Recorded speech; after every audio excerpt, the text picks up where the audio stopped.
الحمد لله رب العالمين والصلاة والسلام على سيد الأنبياء والمرسلين وعلى آله الطيبين الطاهرين وأصحابه الأكرمين الأفضلين وعلى من والاهم وتبعهم وسار على نهجهم واستنى بسنتهم إلى يوم الدين. أما بعد، فقد قال الله تبارك وتعالى في شأن عظمة حبيبه الكريم: أعوذ بالله من الشيطان الرجيم، بسم الله الرحمن الرحيم. إن الله وملائكته يصلون على النبي يا أيها الذين آمنوا صلوا عليه وسلموا تسليما.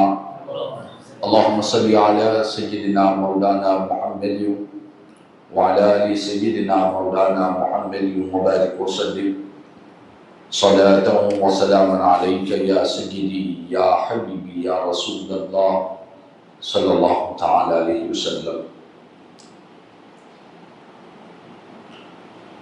معزز حاضر محترم سامعین کرام،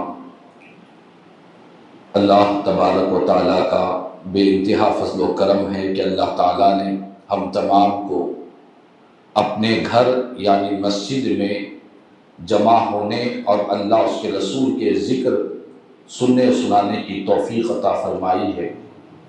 میں مبارکباد دیتا ہوں حضرت علامہ مولانا محترم مقام عالی جناب قابل احترام حضرت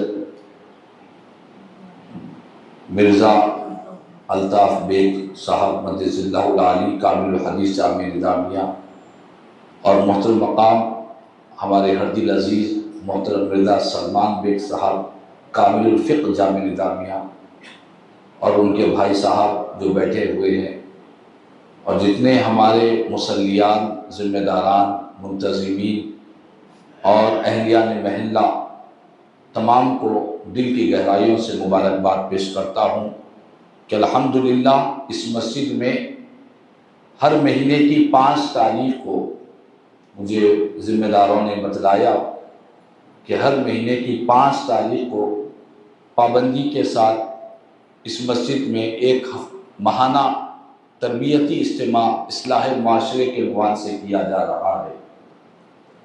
یاد رکھ لیں، میری اور آپ کی، ہر مومن، ہر مسلمان، ہر کلمہ گو، دنیا کا ہر انسان، چاہے وہ بچہ ہو یا جوان ہو یا بوڑھا ہو، چاہے مرد ہو یا عورت ہو، ہر ایک انسان کی یہ تمنا، یہ آرزو اور یہ کوشش ہوتی ہے کہ میں کامیاب ہو کر دنیا میں زندگی گزاروں.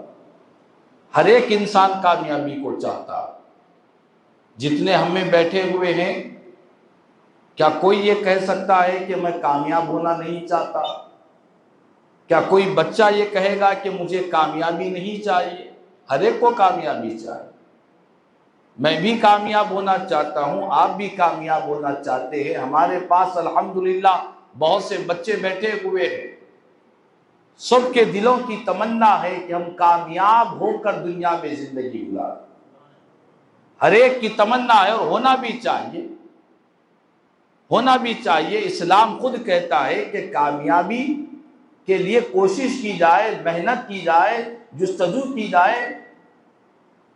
کامیاب ہر انسان ہونا چاہتا، لیکن ہر ایک کی کامیابی جدا جدا ہے، ہر ایک کی سوچ اور فکر جدا جدا. کوئی کامیابی اس میں سمجھتا ہے کہ بچہ کہ اسکول میں کامیاب ہو جاؤں، بچے کی کوشش ہے. ایک طالب علم جب پڑھائی مکمل کرتا ہے تو وہ اس کی کامیابی یہ ہے کہ مجھے کوئی اچھی جاب مل جائے، اچھی نوکری مل جائے. کوئی انسان غریب ہے، کرائے کے مکان میں ہے، اس کی تمنا ہے کہ میری کامیابی یہ ہے کہ میں اپنا مکان ذاتی بنوا لوں. کوئی انسان کی شادی نہیں ہو رہی ہے، وہ سمجھتا ہے کہ میری کامیابی یہ ہے کہ میرا نکاح ہو جائے. کوئی انسان دنیا میں محتاج ہے، تنگ دست ہے، غریب ہے، اس کی کامیابی وہ سمجھتا ہے کہ مجھے مالدار بن جاؤں، دولت مند بن جاؤں. یہ میری کامیابی ہے۔ ہر ایک کی کامیابی انسان جدا جدا علیحدہ علیحدہ مختلف چیزوں کو انسان کامیابی سمجھتا ہے۔ کسی کو چھوٹا پوسٹ ہے، وہ بڑے پوسٹ پانے کو اپنے لیے کامیابی سمجھتا ہے۔ یہ ہوتا ہے یا نہیں ہوتا؟ الحمدللہ ہوتا ہے۔ لیکن میں آپ کو بتلاؤں کہ اللہ کا کلام قرآن جسے کامیابی کہہ رہا ہے، قرآن جسے حقیقت میں کامیاب انسان کہہ رہا ہے، قرآن کی نظر میں کون کامیاب ہے؟ اللہ کے کلام کی نگاہ میں کون کامیاب ہے؟ میری سوچ غلط ہو سکتی ہے، آپ کی سوچ، انسان کی سوچ خطا کر سکتی ہے، میرے سمجھنے میں، میرے سوچنے میں غلطی ہو سکتی ہے، لیکن خالق کا جو کلام ہے اس میں کسی غلطی کا کوئی شک و شبہ نہیں ہے۔ اللہ کا کلام حق ہے، خدا کا کلام سچا ہے۔ اللہ کے کلام قرآن سے پوچھتے ہیں، اے قرآن تو بتلا کہ کامیاب کون ہے؟ کامیابی اصل میں کیا چیز کا نام ہے؟ امیر غریب امیری کو کامیابی سمجھ رہا ہے، بیمار صحت مندی کو کامیابی سمجھ رہا ہے، چھوٹا بڑے ہونے کو کامیابی سمجھ رہا ہے، ہر ایک چھوٹے پوسٹ والا بڑے پوسٹ کو اپنے لیے کامیابی سمجھ رہا ہے۔ اے اللہ کے کلام، اے قرآن، اے مالک کے کلام، جس نے ہماری ہدایت کے لیے رب نے جس کلام کو نازل کیا ہے، اس کلام سے ہم پوچھتے ہیں، اے قرآن، اے اللہ کی کتاب، تو ہمیں بتلا کہ حقیقت میں کامیابی کس چیز کا نام ہے؟ کامیاب انسان کون ہے؟ تو قرآن جواب دے رہا ہے، اللہ کا کلام۔ قرآن کا جواب کیا ہے؟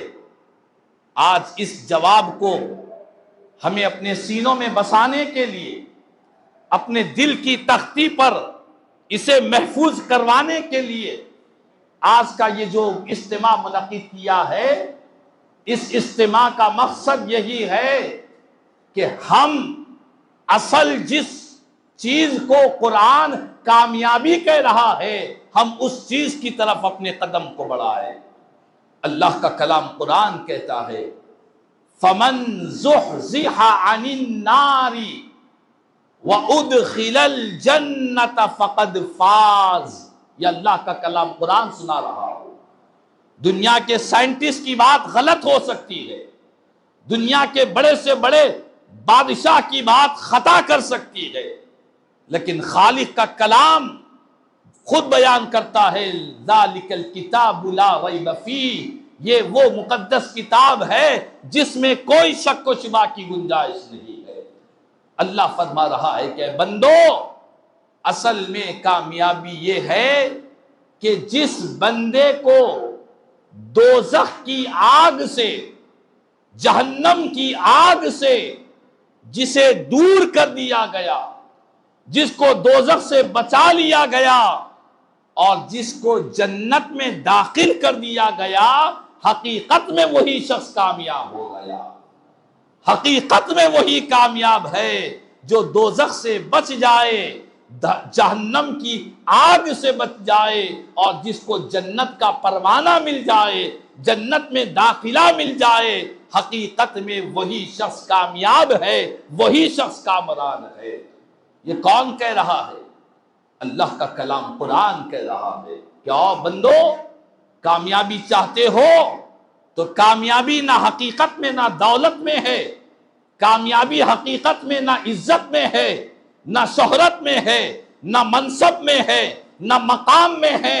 اصل کامیابی اس بات میں ہے کہ تمہاری جو زندگی ہے رب کی فرما برداری میں گزرے، مصطفیٰ جان رحمت کی غلامی میں زندگی گزرے۔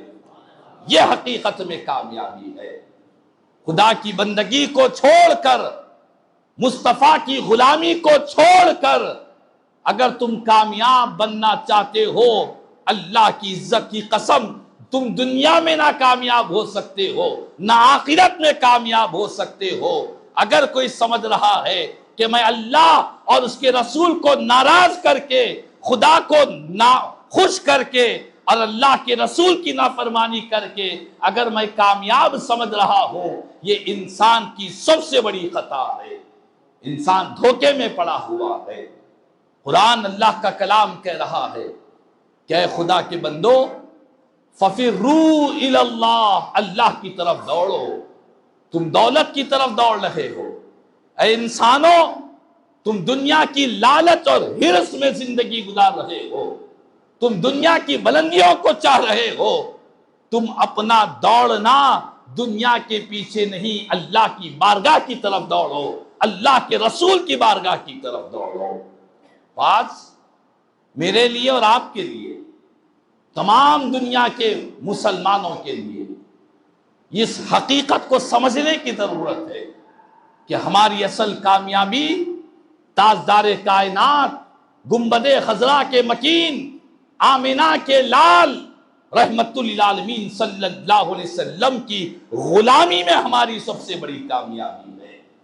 اسی لیے عاشق صادق نے کہا، ایمان ملا ان کے صدقے، رحمان ملا ان کے صدقے، قرآن ملا ان کے صدقے، وہ کیا ہے جو ہم نے ان سے نہیں پایا ہے۔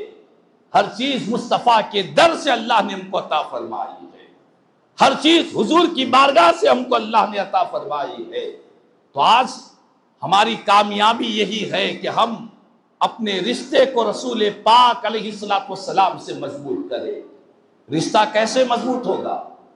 حضور کا رشتہ اس طرح مضبوط ہوگا کہ اپنی ساری زندگی مدینے والے آقا کی غلامی میں زندگی گزارے۔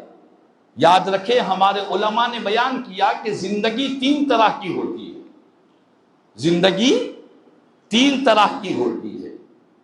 ایک زندگی انسان کی شخصی زندگی ہوتی ہے، اپنی ذات کے لیے انسان زندگی گزارتا ہے کہ میں اچھا کھاؤں، اچھا پیوں، اچھا پہنوں، دنیا میں میرا ایک نام ہو، میرا مکان ہو، میری دکان ہو۔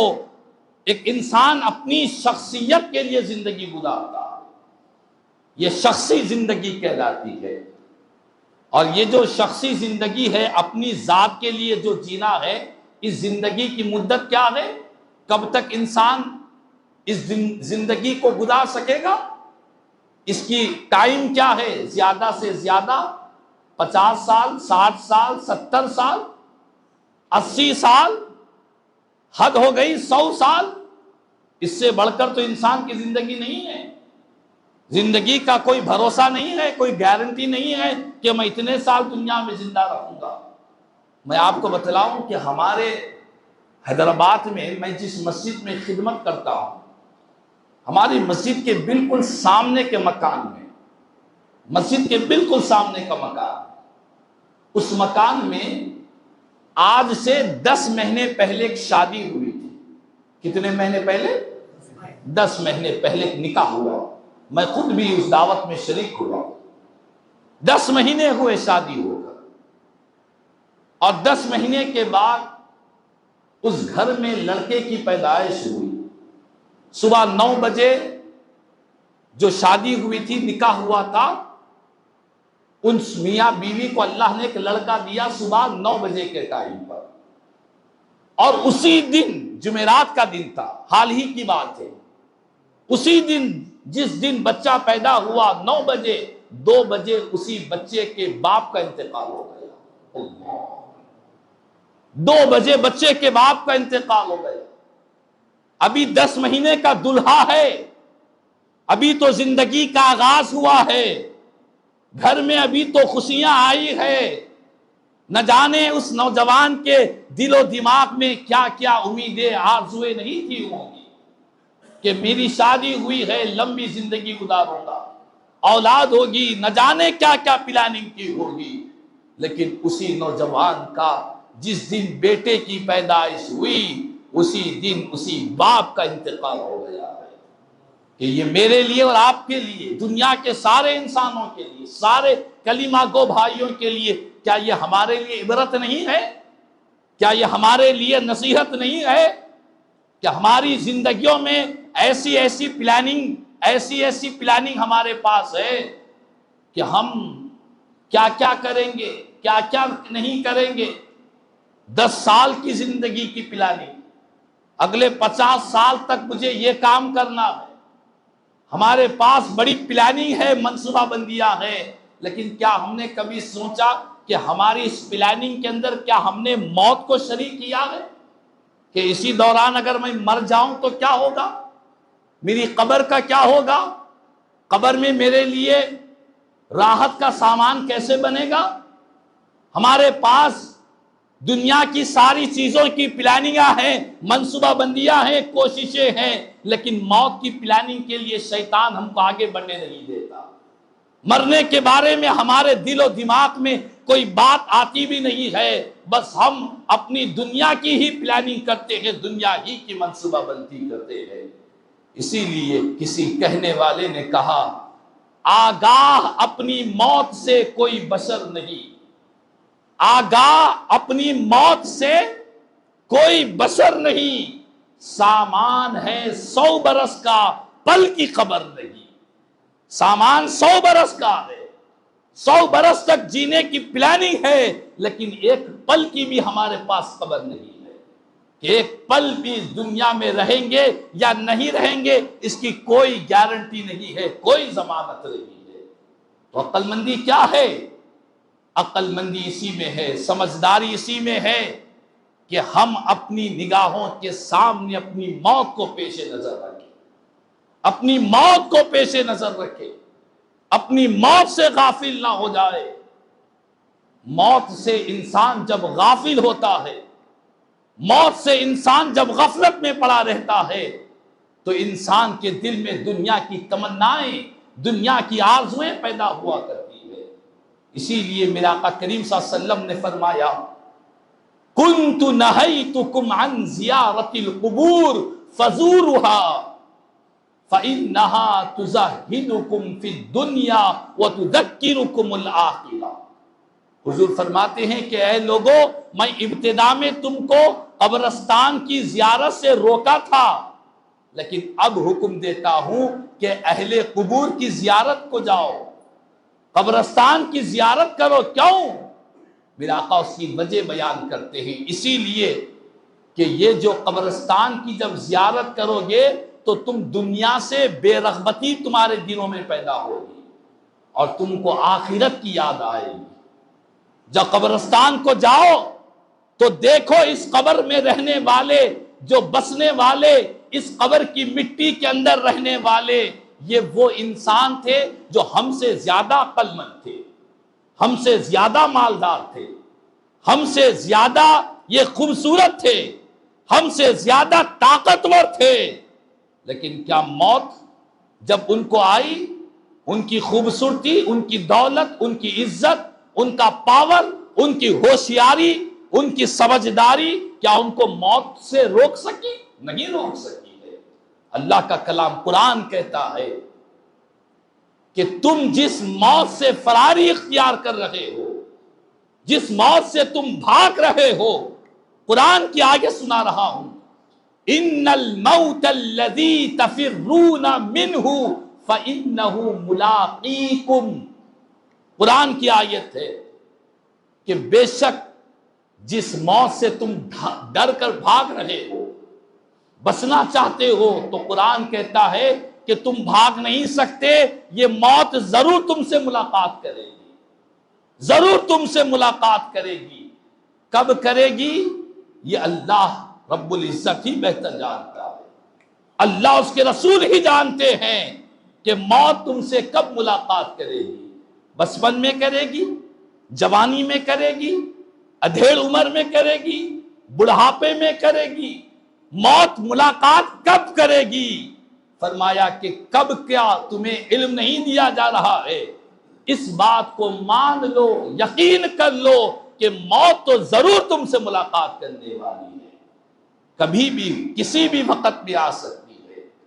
اور آج آپ اور ہم دیکھ رہے ہیں، ماہ رمضان کی آمد ہے، آج ہمارے فلسطین کے مسلمان بھائی جو کیسی قسمہ پرسی میں زندگی، ظلم و ستم میں زندگی گزار رہے ہیں، ہر لمحہ ان کی نگاہوں کے سامنے موت کے مناظر ان کی نگاہوں کے سامنے ہے، ان کی نگاہوں کے سامنے موت کے مناظر کو دیکھ رہے ہیں، وہ کیسی شہادتوں کو، کیسی جان فشانیوں کو دنیا کو پیغام دے رہے ہیں۔ آج ہم تمام کو چاہیے کہ ہم بھی اپنے ان مسلمان بھائیوں کو یاد کرتے ہوئے اپنی موت کو پیش نظر رکھے، دنیا کی غفلت سے اور موت سے ہمیں غافل نہیں ہونی چاہیے۔ چونکہ رمضان کا مہینہ آنے والا ہے، ماہ رمضان کی آمد ہونے والی ہے۔ یہ رمضان کا مہینہ ہمارے پاس کیوں آ رہا ہے؟ اس لیے نہیں آ رہا ہے کہ ہم اچھا کھائیں گے، رمضان میں خوب کھائیں گے، سحر میں کھائیں گے، افطار میں کھائیں گے، اچھے کپڑے پہنیں گے، افطار کی دعوتوں میں جائیں گے، اس لیے رمضان کا مہینہ نہیں آ رہا ہے۔ یہ رمضان کا مہینہ اللہ پاک ہم کو کیوں دے رہا ہے؟ اسی لیے دے رہا ہے تاکہ ہم اپنے گناہوں سے توبہ کر کر اپنے مولا کو راضی کر لیں۔ اللہ کو راضی کرنے کے لیے رمضان کا مہینہ آ رہا ہے۔ لیکن آج آپ اور ہم دیکھتے ہیں کئی ہٹے کٹے لوگ، کئی طاقتور لوگ، رمضان کا مہینہ آ بھی جاتا ہے ان کو رمضان کی قدر نہیں ہوتی۔ ماہ رمضان میں کھلے عام بازاروں میں کھاتے پیتے پھرتے۔ رمضان کے مہینے میں کئی نوجوان ہیں، روزے کی طاقت ہے، کھلے عام کوئی چائے پی رہا ہے، کوئی سگریٹ پی رہا ہے، کھلے عام رمضان کی بے حرمتی کر رہا ہے۔ بڑی اہم حدیث پاک آپ کو سنا رہا ہوں۔ الحمدللہ مجھے جہاں تک جتنے حضرات ہیں آپ کے بارے میں تو میرا خیال یہ ہے کہ الحمدللہ جتنے بیٹھے ہیں سب رمضان کی قدر کرنے والے ہی بیٹھے ہیں، سب رمضان کے روزے رکھنے والے ہی بیٹھے ہیں، کوئی رمضان کا ناقدرہ اس میں شریک نہیں ہے۔ لیکن ذمہ داری آپ کو دے رہا ہوں کہ ہمارے خاندانوں میں، ہمارے محلوں میں، ہماری بستیوں میں، ہمارے رشتہ داروں میں جو لوگ رمضان کا مہینہ آنے کے بعد بھی غفلت میں گزارتے ہیں، ان کو یہ حدیث پاک، یہ واقعہ آپ ضرور سنا دیا کریں۔ واقعہ یہ ہے، اس واقعے کو لکھنے والے کون؟ ہمارے حیدرآباد دکن کی ایک عظیم ہستی، دنیا جنہیں محدث دکن کہہ کر یاد کرتی ہے، حضرت سیدنا عبداللہ شاہ نقشبندی مجددی قادری رحمہ اللہ کے نام سے حیدرآباد دکن میں ایک بڑی علمی روحانی شخصیت گزری ہے۔ وہ محدث دکن رحمت اللہ تعالی علیہ اپنی کتاب فضائل رمضان میں ایک واقعہ لکھتے ہیں، بڑا غور فکر والا واقعہ، کہ حشر کے میدان میں پیارے نبی صلی اللہ علیہ وسلم نے فرمایا کہ میدان حشر میں فرشتے ایک شخص کو کوڑے مارتے ہوئے حشر کے میدان میں لے کر آئیں گے، فرشتے کوڑے مارتے رہیں گے۔ پیارے نبی فرماتے ہیں جب میں اس شخص کو دیکھوں گا تو فرشتوں سے کہوں گا کہ فرشتوں کیا بات ہے، اتنے حشر کا میدان ہے، اولین بھی ہے، آخرین بھی ہے، نیکوکار بھی ہے، گنہگار بھی ہے، سارے انسان جمع ہیں، اتنے لوگوں کے سامنے اسے بے عزت کیوں کر رہے ہو، اتنا ذلیل کیوں کر رہے ہو، کیوں انہیں اسے رسوا کر رہے ہو؟ تو فرشتے عرض کریں گے یا رسول اللہ صلی اللہ علیہ وسلم، آپ اس بدبخت کے بارے میں اللہ سے شفاعت نہ کیجیے، آپ اللہ کی بارگاہ میں اس گنہگار کے بارے میں شفاعت نہ کیجیے۔ میرے آقا فرماتے ہیں کہ میں فرشتوں سے پوچھوں گا کہ فرشتوں کیوں، آخر وجہ کیا ہے، کون سا گناہ اس نے کیا ہے، کس گناہ کی وجہ سے اسے رسوا کیا جا رہا ہے اور مجھے شفاعت اللہ کی بارگاہ میں نہ کرنے کے لیے کہا جا رہا ہے، آخر اس کا گناہ کیا ہے، آخر اس کی خطا کیا ہے؟ تو اس وقت فرشتے عرض کریں گے یا رسول اللہ صلی اللہ علیہ وسلم، یہ وہ بدبخت ہے، یہ وہ ظالم ہے کہ اللہ نے دنیا میں اسے رمضان کا مہینہ عطا کیا تھا، اللہ نے اسے رمضان کا مہینہ عطا کیا تھا، اور اس نے رمضان کے مہینے کو پا کر رمضان کی اس نے قدر نہیں کی، رمضان کا احترام نہیں کیا۔ رمضان کا مہینہ آیا لیکن اس نے نمازوں کی پابندی نہیں کی، رمضان کا مہینہ آیا اس نے روزے نہیں رکھے، رمضان کا مہینہ آیا اس نے گناہوں سے اپنے آپ کو نہیں روکا، رمضان کے مہینے کی ناقدری کرتا رہا، ناشکری کرتا رہا، رمضان کے مہینے کو اس نے ضائع کر دیا۔ فرشتے عرض کرتے ہیں کہ جب اس نے رمضان کی ناقدری کی تو رمضان بھی اس کا دشمن بن گیا۔ اللہ اکبر، رمضان بھی اس کا دشمن بن گیا۔ تو میرے آقا کریم صلی اللہ علیہ وسلم کیا فرماتے ہیں فرشتوں سے؟ یہ بات بڑی غور توجہ طلب بات ہے۔ فرشتوں سے حضور فرماتے ہیں اے فرشتوں، حشر کے میدان میں پیارے نبی جو رحمت للعالمین ہے، ساری کائنات کے لیے، سارے عالموں کے لیے میرا آقا رحمت بن کر دنیا میں تشریف لائے ہیں۔ حضور فرماتے ہیں کہ میں حشر کے میدان میں اعلان کروں گا کہ رمضان جس کا دشمن ہے میں بھی اس کا دشمن ہوں۔ اللہ اکبر، میں بھی اس کا دشمن ہوں۔ جو رمضان کی قدر نہیں کیا، جس نے رمضان کا احترام نہیں کیا، جس نے رمضان کی ناقدری کی ہے، جس کا رمضان دشمن، اس کا میں بھی دشمن ہو گیا۔ اللہ اکبر۔ اب بتلاؤ اللہ کے عذاب سے کون بچائے گا؟ تو خدا را میں نوجوانوں سے کہوں گا، بزرگوں سے کہوں گا کہ ہمارے نوجوانوں کی اصلاح کی جائے، رمضان کے مہینے کی قدر کی جائے۔ یہ رمضان کا مہینہ اللہ تعالیٰ مجھے اور آپ کو عطا کر رہا ہے، یہ اللہ کا کرم ہے، خدا کا فضل ہے، خدا کی مہربانی ہے، خدا کی عنایت ہے کہ اللہ نے رمضان جیسا عظمتوں والا، برکتوں والا، فضیلتوں والا مہینہ اللہ عطا کر رہا ہے۔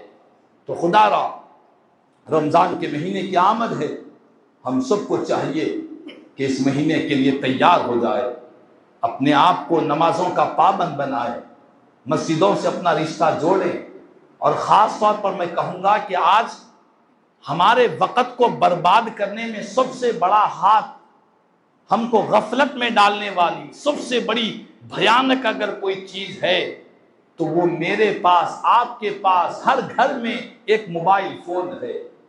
یہ موبائل فون ہے جس نے معاشرے کے سکون کو برباد کر دیا ہے۔ اس موبائل فون کی وجہ سے بچے بھی، جوان بھی، بوڑھے بھی، مرد بھی، عورتیں بھی، سارے کے سارے اس موبائل فون کی لت میں گرفتار ہو چکے ہیں۔ خدا را رمضان کا مہینہ آ رہا ہے، ہم کو چاہیے کہ موبائل فون سے اپنے رشتے کو کمزور کریں، موبائل فون کا استعمال کم کریں، اس میں اوقات کو برباد نہ کرے۔ پھر آپ پوچھیں گے کہ موبائل سے رشتہ توڑیں گے، پھر موبائل کے بغیر ہم رہ نہیں سکیں گے؟ موبائل کا کوئی بدل چاہیے، کوئی نعم البدل چاہیے جو موبائل کے بدلے میں ہم اس کو استعمال کر سکیں۔ تو میں آپ کو کہوں گا کہ ہاں، موبائل کا نعم البدل بھی آپ کو بتاؤں گا، موبائل فون کا ایک نعم البدل بھی آپ کو دوں گا۔ آپ اس سے اپنے رشتے کو جوڑیں گے، اس کو جتنا استعمال کریں گے اللہ ثواب اتنا دیتا جائے گا، اتنا نیکیاں دیتا جائے گا۔ آپ پوچھیں وہ کون سا ہے؟ موبائل سے رشتہ توڑے تو پھر کس سے رشتہ جوڑے؟ تو آپ کو بتلاؤں کہ یہ تسبیح ہے، اس تسبیح سے رشتہ جوڑ لے۔ ہر مسجد میں لگی ہوئی تسبیح ہے، ہر ایک کے گھر میں تسبیح موجود ہے لیکن استعمال میں نہیں آ رہی ہے۔ جب بھی دل، دماغ موبائل فون کی طرف جا رہا ہے تو فوراً جیب میں تسبیح ڈال لیں اور تسبیح کو پکڑ لیں اور 100 مرتبہ سرکار کی بارگاہ میں درود و پاک پڑھ لیں، 100 مرتبہ حضور پر درود پڑھ لیں۔ پھر موبائل کی یاد آئی، پھر تسبیح نکالیں، 100 مرتبہ کلمہ طیبہ لا الہ الا اللہ محمد رسول اللہ پڑھ لیں۔ پھر موبائل کا یاد آ رہا ہے، موبائل کی طلب ہو رہی ہے، پھر تسبیح نکالے، سبحان اللہ و بحمدہ سبحان اللہ العظیم، 100 مرتبہ تسبیح پڑھ لے۔ جتنا رشتہ ہم تسبیح سے مضبوط کریں گے، اللہ کی بارگاہ میں ہمیں اتنا اللہ پاک ثواب عطا فرمائے۔ آپ یاد رکھ لیں، میرے آقا فرماتے ہیں کہ جو ایک مرتبہ درود شریف پڑھتا ہے، ایک مرتبہ، تو اللہ تعالیٰ اس کے 10 نیکیاں اللہ عطا فرماتا ہے۔ کتنی نیکیاں؟ 10 نیکیاں۔ اور صرف نیکیاں نہیں بلکہ 10 گناہیں بھی اللہ معاف فرما دیتا ہے۔ کتنے گناہیں؟ 10۔ اور یہی نہیں بلکہ اللہ تعالیٰ 10 درجات جنت میں اونچے مقامات عطا فرماتا ہے۔ کتنی مرتبہ درود پڑھنا ہے؟ صرف ایک مرتبہ درود پاک پڑھنے پر، ایک مرتبہ درود پاک پڑھنے پر کیا مل رہا ہے؟ 10 رحمتیں مل رہی ہے، 10 اللہ کی رحمتیں اور 10 گناہیں معاف اور جنت میں 10 درجات مل رہے ہیں، ایک مرتبہ درود۔ اگر آپ اس تسبیح کے دانوں پر 100 مرتبہ درود پاک پڑھیں گے تو کتنی رحمتیں ملیں گی؟ اگر آپ حساب کریں گے تو 100 مرتبہ اگر درود پڑھتے ہیں تو آپ کو جو رحمتیں ملے گی 1000 رحمتیں ملے گی۔ کتنی؟ 1000 رحمتیں ملے گی، اور 1000 گناہیں معاف ہو جائیں گی، اور جنت میں درجات 1000 درجات آپ کو ملے گی۔ آپ نے کتنی تسبیح پڑھی؟ صرف ایک تسبیح 100 مرتبہ آپ نے پڑھا۔ اگر کوئی خوش نصیب اگر دن میں 1000 مرتبہ پڑھ لے، یعنی 10 تسبیح پڑھ لے، 1000 مرتبہ حضور پر درود پاک پڑھے، تو اللہ اسے کتنا ثواب عطا نہیں کرے گا، کتنا ثواب نہیں ملے گا؟ 1000 مرتبہ اگر پڑھے گا، یہ ایک دن اگر 1000 مرتبہ درود پڑھ رہا ہے تو اگر ایک مہینے تک 1000 مرتبہ درود پڑھے گا تو کتنے گناہ معاف نہیں ہوں گے؟ آپ کیلکولیٹر لے کر حساب کر لیں۔ تو خدا را نیکیاں کمانے کا موقع ہے، نیکیاں کمانے کا موقع ہے۔ وقت کو قیمتی بنائیں، وقت چونکہ ختم ہو رہا ہے، اسی لیے میں آخری باتوں کی طرف آ رہا ہوں کہ خدا را ہم اپنے رشتے کو جتنا ہو سکا فالتو لایانی کاموں سے بچائیں، ایسے کاموں سے جس کا نہ دین کا فائدہ، نہ دنیا کا فائدہ، نہ آخرت کا فائدہ، ایسے کاموں سے اپنے آپ کو بچائے۔ رمضان کا مہینہ آ رہا ہے، نمازوں کی پابندی کرے، حضور پر درود پاک پڑھے۔ درود ایک ایسا وظیفہ ہے، ایسا وظیفہ ہے کہ میرے آقا نے فرمایا تم درود پڑھتے رہو، اللہ تمہارے لیے کافی ہو جائے گا، اللہ تمہارے سارے معاملات کے لیے کافی ہوگا۔ تم دنیا بہتر چاہتے ہو، تمہاری دنیا کو بھی بہتر کرے گا۔ تم آخرت کو بہتر چاہتے ہو، تمہاری آخرت کو بہتر کرے گا۔ تم اگر یہ چاہتے ہو کہ قیامت کے دن مجھ سے قریب میں ہو جاؤ، درود پڑھو، قیامت کے دن میرے سب سے زیادہ قریب میں رہو گے۔ حضور نے فرمایا جو مجھ پر درود پڑھنا بھول گیا وہ حقیقت میں جنت کا راستہ بھول گیا ہے۔ اللہ اکبر۔ تو خدا را نوجوانوں، بزرگوں، بچوں اور جو میری بہنیں سماعت کر رہی ہے، ان سب سے گزارش ہے کہ اس اجتماع کے ذریعے ہم کو جو پیغامات یہاں پر دیے جا رہے ہیں ان پیغامات کو اپنے سینوں سے لگائے، اپنی دنیا اس زندگی کو ہی اصل زندگی نہ سمجھے۔ یہ دنیا دراصل امتحان گاہ ہے، جو یہاں کامیاب ہوگا، جو یہاں نیکیاں کرے گا، جو یہاں جیسا بوئے گا کل قیامت کے دن ویسے پھل کھائے گا۔ ہم دنیا میں کانٹے بوئیں گے تو کانٹے ہی ملیں گے، اگر دنیا میں بیج رحمت کا، نیکی کا بیج بوئیں گے تو اللہ کے پاس انعامات حاصل کریں گے۔ میرے لیے اور آپ کے لیے، ہم سب کے لیے کامیابی اور عقل مندی یہی ہے کہ ہم اپنی زندگی کو نبی کی غلامی میں زندگی گزاریں۔ سرکار کی غلامی کیا ہے؟ ہمارا کھانا، پینا، سونا، جاگنا، زندگی کے سارے معاملات ہمیں حضور کی غلامی میں زندگی گزارنا ہے، سرکار کے طریقوں پر زندگی گزارنا ہے۔ ہم کھانا کھاتے ہیں سیدھے ہاتھ سے کھائیں، ہم پانی پیتے ہیں سیدھے ہاتھ سے پانی پییں، کسی کو کچھ دیتے ہیں تو سیدھے ہاتھ سے دیں، کسی سے کچھ لیتے ہیں تو سیدھے ہاتھ سے لیں۔ کیوں؟ یہ میرے آقا کی سنت مبارکہ ہے۔ حضور نے فرمایا کہ شیطان بائیں ہاتھ سے کھاتا ہے، بائیں ہاتھ سے پیتا ہے، بائیں ہاتھ سے کسی کو دیتا ہے، بائیں ہاتھ سے لیتا ہے۔ یہ شیطان کا کام ہے جو ہر کام لیفٹ ہینڈ سے کرتا ہے۔ ہم تو شیطان نہیں ہے، ہم تو رحمان کے بندے ہیں، ہمیں رحمان کے طریقے پر چلنا ہے، رحمان کے محبوب کے طریقے پر چلنا ہے۔ تو اپنی زندگی میں عادت ڈالے کہ اپنی زندگی نبی کی سنتوں پر گزارے۔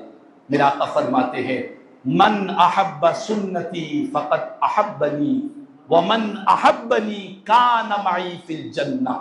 حضور فرماتے ہیں جو میری سنتوں سے محبت کیا، میرے طریقے سے محبت کیا، وہ حقیقت میں مجھ سے محبت کیا، وہ مجھ سے محبت کیا، اور جو مجھ سے محبت کیا وہ جنت میں بھی میرے ساتھ رہے گا، جنت میں بھی میں اسے اپنے ساتھ میں رکھوں گا جو میری سنتوں سے محبت کرتا ہے۔ تو بہرحال ماہ رمضان کی آمد ہے، ہم سب کو ابھی سے تیاری پلاننگ کر لے، ارادہ کر لے کہ رمضان کا مہینہ ہم غفلت میں نہیں گزاریں گے، رمضان کا مہینہ ہم بستر پر پڑے پڑے رہ کر نہیں گزاریں گے، رمضان کا مہینہ ہم کھیل کود میں نہیں گزاریں گے، رمضان کا مہینہ صرف کھانے پینے میں نہیں گزاریں گے، رمضان کا مہینہ ہم عبادتوں میں گزاریں گے، اللہ کی بندگی میں گزاریں گے، روزوں میں گزاریں گے۔ رمضان میں خصوصی عبادت ہے، اس کا نام تراویح ہے، ہم تراویح پڑھیں گے۔ ایسا نہیں کہ 10 دن تراویح پڑھ لیا پھر اس کے بعد تراویح کو چھٹی ہو گئی، ایسی تراویح نہیں۔ تراویح ایسی کہ میرے آقا فرماتے ہیں کہ جو پورے رمضان میں تراویح پڑھے گا، پورے رمضان میں جو تراویح پڑھے گا، میرے آقا فرماتے ہیں ایمان کے ساتھ اور اخلاص کے ساتھ، کسی کو بتانے کے لیے نہیں، کسی کو دکھانے کے لیے نہیں کہ میں تراویح پڑھنے والا ہوں، نہیں، اللہ کو راضی کرنے کے لیے جو رمضان میں پورا مہینہ تراویح پڑھے گا، اللہ اس کے پچھلے سارے گناہوں کو معاف فرما دے گا، ساری خطاؤں کو اللہ معاف فرما دے گا۔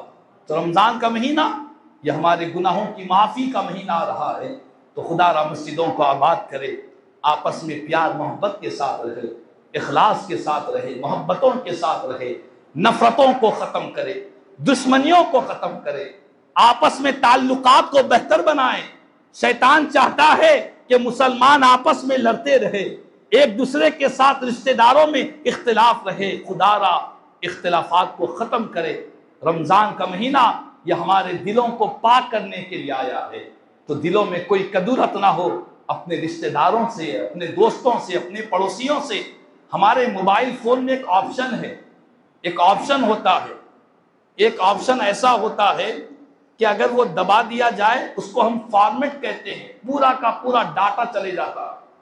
تو ہم کو بھی چاہیے کہ رمضان سے پہلے اپنے دل میں ایک فارمیٹ مارے، فارمیٹ ایسا ہو کہ ہمارے دل میں جو ہمارے رشتہ داروں کے تعلق سے، ہمارے دوستوں کے تعلق سے، ہمارے سے چاہنے والے جو بھی ہمارے آس پاس کے لوگ ہیں، ان کے تعلق سے ہمارے دلوں میں جو کدورتیں ہیں، جو رنجشیں ہیں، جو ناراضگیاں ہیں، جو نفرتیں ہیں، ایک ایسا فارمیٹ مارے کہ سب کی جتنی نفرتیں ہیں ساری نفرتیں ڈیلیٹ ہو جائیں، ساری نفرتیں ختم ہو جائے، بلکہ نفرتیں محبتوں میں تبدیل ہو جائے۔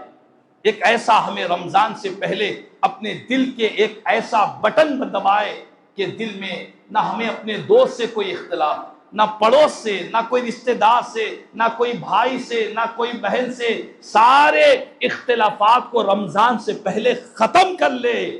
جب دل کو پاک کر کے اللہ کی بارگاہ میں چاند کو دیکھ کر خدا کی بارگاہ میں جب سجدہ کریں گے، اللہ کو اس دل سے پیار آئے گا، اللہ اس دل کو پسند فرمائے گا۔ جس دل میں ہو کینہ وہ سینہ نہیں اچھا، جس سینے میں ہو کینہ وہ کینہ نہیں، وہ سینہ نہیں اچھا۔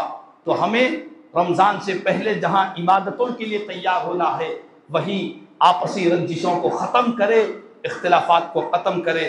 بولنا تو بہت کچھ ہے، وقت کی قلت یہیں پر ختم کرتا ہوں۔ اللہ تعالیٰ آخری بات ہمارے مسجد حاضرہ کے خطیب صاحب جو ہمارے سرپرست سے اس اجتماع کے روح رواں ہیں، انہوں نے مجھے اشارہ دیا کہ 5 منٹ اور ان کی مہربانی، چونکہ اتنی دور سے سفر کر کر آئے ہیں، باتیں ادھوری رہ کر چلے جائے تو دل کو اطمینان نہیں ہوتا، تو اسی لیے آپ سمجھ کر ایک 5 منٹ کا اضافہ کیے ہیں۔ گھڑی بھی سامنے صحیح نظر نہیں آ رہی ہے، 8 بجے تک انشاءاللہ ایک مرتبہ درود پاک پڑھے، اللہم صلی علی سیدنا مولانا محمد وعلی آل سیدنا مولانا محمد وبارک وسلم، صلاۃ و سلام علیک یا سیدی یا حبیبی یا رسول اللہ صلی اللہ علیہ وسلم۔ یاد رکھ لیں یہ اللہ کا گھر ہے، اللہ کے گھر میں جتنی دیر بیٹھیں گے اتنا ثواب ملے گا۔ ہر سانس پر، ابھی آپ نے ہمارے حافظ و قاری سمیع اللہ صاحب سے سنا، نیت بھی آپ نے کرا دی، ہر سانس کے بدلے ایک نیکی۔ تو رمضان کے مہینے میں میں نے دیکھا ہے کہ اکثر لوگ آفرز کی چکر میں رہتے ہیں کہ کوئی رمضان میں کوئی خصوصی آفر خریداری کے لیے۔ ہمارے پاس حیدرآباد میں شادی خانوں میں باہر لکھا ہوا ہوتا ہے رمضان اسپیشل آفر، رمضان بمپر آفر، بڑے بڑے آفرز ہوتے ہیں۔ تو ہمارے پاس ہماری بہنیں، ہمارے نوجوان، ہمارے بچے آفر ہے سارے کے سارے رمضان کے مہینے میں خریداریوں میں اور وہ آفر کی چکر میں اپنے اوقات کو برباد کرتے ہیں۔ میں آپ کو بتلاؤں کہ پیارے نبی صلی اللہ علیہ وسلم نے بھی ہم گنہگاروں کے لیے رمضان کا آفر حضور نے عطا فرمایا، رمضان کا آفر عطا فرمایا۔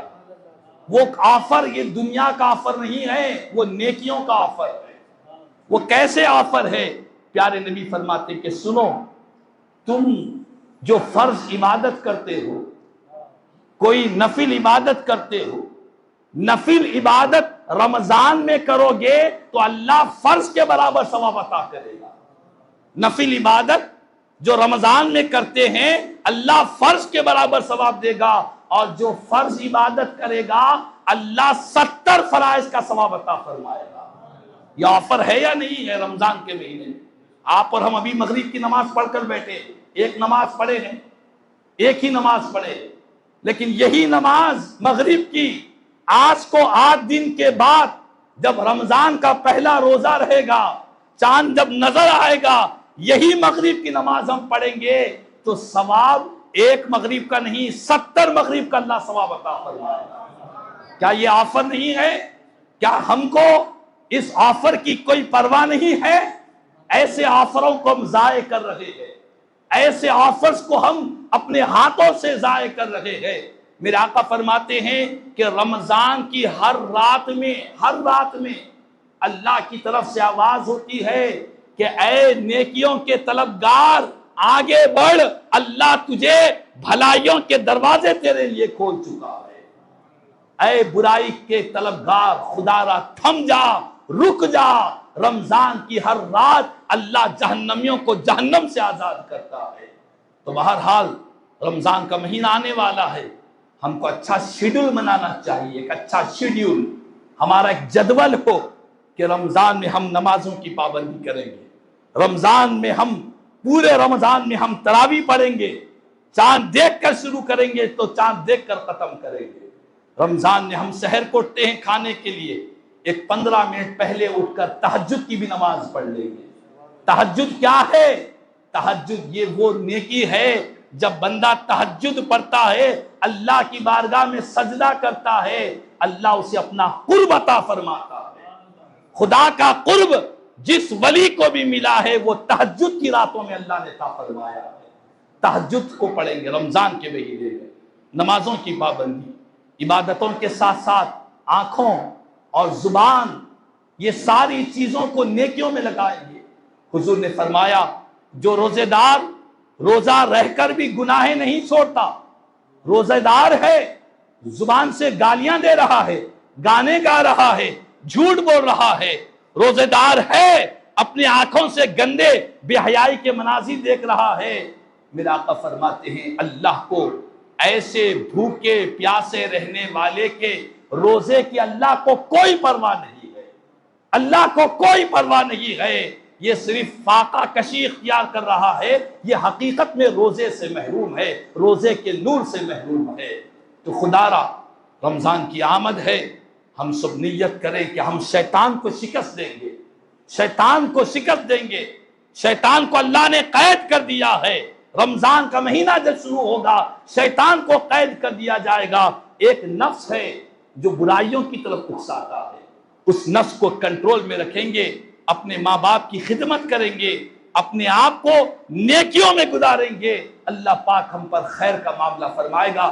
اللہ تعالیٰ سے دعا ہے کہ اللہ تعالیٰ اپنے فضل و کرم سے اس مبارک اجتماع کو اپنی بارگاہ میں قبول فرما لے، اور ہمارے مسجد کے جو ذمہ داران اس اجتماع کو منعقد کر رہے ہیں، اللہ پاک ان کی زندگیوں میں خیر و برکتیں نازل فرما دے، اور ہمارے محترم مقام علی جناب مرزا الطاف بیگ صاحب کامل الحدیث جامع نظامیہ، آپ کی سرپرستی میں جتنے آپ کے ساتھی ہیں، جتنے آپ کے پیروکار ہیں، اللہ پاک ان سب کی قد و کاوشوں کو اپنی بارگاہ میں قبول فرما لے، اس بستی میں امن و امان عطا فرما دے، آپسی اختلافات کو اللہ دور فرما دے، ہمارے اس ملک میں اللہ پاک امن و امان عطا فرما دے، ہمارے اس ملک میں اللہ پاک امن و سلامتی عطا فرما دے، ہماری عبادت گاہوں کی اللہ حفاظت فرما دے۔